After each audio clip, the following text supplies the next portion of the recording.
Hello everyone, and welcome to this new episode of the Expat Career And Lifestyle podcast. This is Dominika Miernik, your host, and today I have invited a very special guest, Ernest Enabulele, a best-selling author of interview preparation and success tips and effective interview tips, job interview coach, motivational speaker, and CV career specialist based in London. And today with Ernest, we are going to speak about how to ace your job interview and finally get your dream job. So if you are getting for a job interview or you have been invited for a job interview, this episode is for you. So listen to this interview and, like always, share your thoughts with us.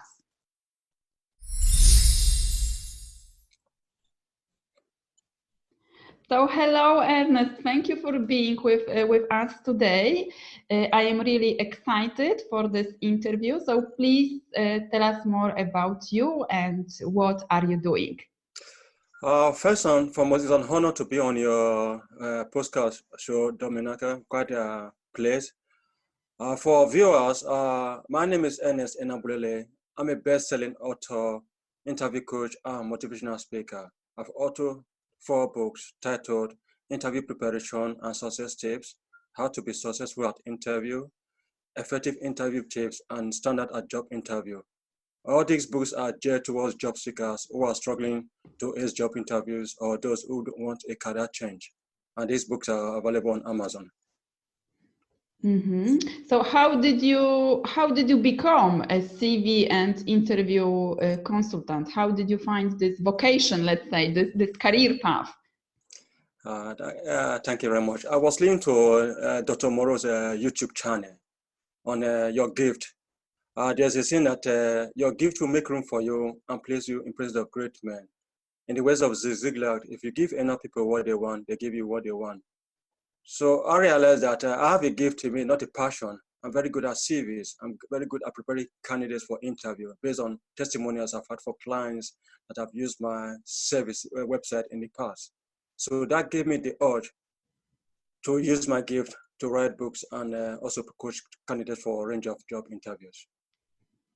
Mm-hmm. So it was like your it is let's say it is your passion, the thing that you are good at, yeah? Yes, absolutely, yes. Yeah. So let's start, like, explore how to get ready for the job interview, because it can be quite challenging, especially when you are excited because you are invited for the job interview, but you are based in a new country. So how to prepare for a job interview in a new country that you have just moved to, and like make an impression? Firstly, if you have been invited for a job interview, I always advise candidates to know more about the job they are applying for by looking at their CV or their personal statement, and also knowing the type of recruiters who are going to interview them in the interview, know more about the company or organization the job post is being held. So the more information you have, the better. You don't fail to prepare, you prepare to fail. So it's advisable to know more about the job you are applying for. Look at yourself, okay, am I really good in this job? Who are the people that are going to interview me? What kind of company I'm going to be working for? So those are the few tips you have to have at the back of your mind, especially when you're in a different country. Mm-hmm. Yeah, so you have to know the company and also, like, what is the job that you are going to interview. Yeah? Yes, please. Yeah. So, like, what type of questions can we expect in a job interview, and like how to be successful, how to answer those questions in a successful like way? What are your, like, secrets and tips that you? Okay. There are 2 types of interview questions from my experience in interview coaching. Like I said earlier on, over 9 years, we have what they call traditional interview questions and competency-based interview questions. Most candidates, they are not conversant with the later part, which is competency. Traditional interview questions are, for instance, tell me about yourself, why you are applying for this job. Mm-hmm. or like competency. Give me a situation where you fail to meet a deadline. The tips of this for job interview is to prepare very, very well. Because like you're going to the shop, you said this item is £10, the other item is £5. Why should I buy for you? Why can't I buy from this shop? So you have to sell yourself. Let them see your passion. Let them see your enthusiasm, your drive. Mm-hmm. So your ability to answer those questions is a key factor in getting that job of your dreams. Mm-hmm. So how to answer the question, tell me about yourself? Yes, this type of question is what I could term traditional interview questions. Mm-hmm.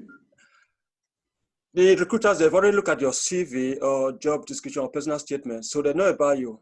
You as a candidate going for that job interview is to sell yourself. Let them see that passion in you. Let them see that drive. Be able to drive your message straight to them. Why do you think you're the best candidate? Bring out your skills and experience. How does your skills and experience match the job post you are applying for? That's what the recruiters want to hear. They want to see your drive, your passion. How does it relate to the job you're applying for? So if you don't give them information about your skills and experience, the chance of you getting that job is very slim. And always show that drive, your eye contact, body language. Let us see that passion in you, that enthusiasm, which is a key factor. Mm-hmm. So it's like about showing your skills and your passions, because sometimes what I see that people start to answer this question like, tell me about yourself, and they are starting with their personal let's say experience, but it has to be related to your professional experience and showing your passion for the job. Yeah. Yes, absolutely. Just spot on there. Your passion, enthusiasm, and your skills and experience has to match the job post you're applying for. Yeah. So you have also mentioned competency-based questions. So what type of questions are those questions, and how to like prepare yourself also for those questions? If you can give us some examples also. Okay. Competency-based questions are what we call behavioral questions. These are questions aimed to find out how you approach situations, problems, tasks, challenges. For instance, tell me a time where you failed to meet a deadline. You are not expected to go straight to answer these questions. There's a formula used, which is called STAR. I'll break it into pieces. S for sugar, which is you give a situation. T is the task. What task did you do? A is the action. How did you deal with the situation? And R is the result. What was the outcome of the task you did? So that's what we call STAR. It's always advisable to have that formula at the back of your mind when you're asking competency-based interview questions. Another example is, tell me a time whereby you failed to resolve conflict with your team. You don't just go straight to the question. You just use that formula: situation, task, action, results. And this method is all applied in my books. You can see them in my books on how to answer competency-based scenario questions. Mm-hmm. So it's using the STAR to provide examples and explain the situation. Yes. Yeah. Yeah. So, like, based on your experience, because you have been doing this job as CV and interview consultant for a long time. So, based on your experience, what do you see are the biggest mistakes that job seekers are making in a job interview, and how to avoid those mistakes? The common mistakes I've found, based on my experience coaching candidates for interview, are not preparing, not doing enough preparation. You don't fail to prepare, you prepare to fail. When you don't prepare very well, it's like you're going to a football match. You have two teams there. One team is victorious, the other team is a loser. Because the team that won, they've prepared for that match. So with interview, as job candidates applying for that job post, you are expected to do enough preparation, do enough research about the company, know more about the job post, and what are your skills and experience, and how you're able to sell yourself. The other thing is building confidence. Most candidates don't have that confidence. They're quite nervous during interview. Mm-hmm. They fail to express their Chinese through eye contact. When they get to interview, they start jittering. But when you have that confidence, you know what you have studied about the company, you know more about the company, you've done enough research. The chance of you getting that job is very high. But having that confidence is the key factor to why most candidates don't get the job of their dreams, and also not preparing. Mm-hmm. Mm-hmm. Also, another factor is not able to answer the questions effectively, how you communicate the questions, how you answer the answers. If they ask you a question, tell me about yourself, for instance. Like I said earlier on, your skills and experience. You don't have to talk about, oh, I attended University of this, I had first class, third class. They already know about this on your CV or personal statement. So what you need to do is to talk about your skills and experience, how your skills and experience match the job post you are applying for. Bear in mind the other candidates vying for that same job you are applying for. Those are a few of the tips. And these tips are also available in my books. Yeah, so it's like about knowing yourself and knowing your skills, what skills you have, and like building your confidence. Yeah, this can help you. Yes, absolutely. Yeah, so like, because we can get nervous like before going to the interview, or even having like an interview online or on the phone. So if you can give us like a quick tip how to avoid this feeling of let's say anxiety or stress before the interview, what to do? I will advise candidates, if you are kind of candidates feeling nervous or stressed prior to video interview or Skype interview, just have a glass of water. That will help you to calm down your nerves.